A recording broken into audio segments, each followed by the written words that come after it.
প্রিয় শিক্ষার্থী বন্ধুরা, 16 নম্বরে আমরা একটা লজিক সমীকরণ দেখছি। এটাকে আমরা সরল করব। আমরা জানি যে নট থাকলে ভেঙে দিতে হয়। নটটা আমি এখানে যদি ভেঙে দেই, প্লাস থাকলে ইনটু হয়ে যাবে। মনে রাখবে, নট ভাঙলে প্লাস থাকলে ইনটু হয়, ইনটু থাকলে প্লাস হয়। আর এটা যেমনি আছে এমনিই। এখন দেখো, এই সি নট আর ডি নট এই বন্ধনী ঘরের সাথে গুণ করে দিব।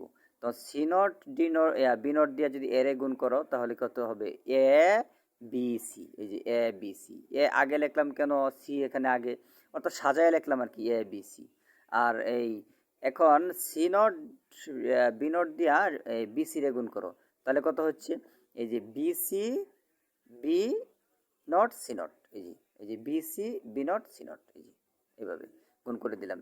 এখন দেখো, এখানে কিন্তু এই যে এই এই c c naught b b naught সমান জিরো, এই যে একটা সূত্র আছে দেখো, এই যে বি বি নট সমান জিরো, তাহলে বি বি নট সমান জিরো, সি সি নট সমান জিরো, তাহলে একটা জিরো লিখলে হইতেছে। এখানে দুই জিরো জিরো গুণ করলে জিরোই হয়। আর এটা যেমনি আছে এমনি, এই জিরো যদি এই সংখ্যার সাথে যোগ করি তাহলে এটাই আনসার হবে। খোদা হাফেজ।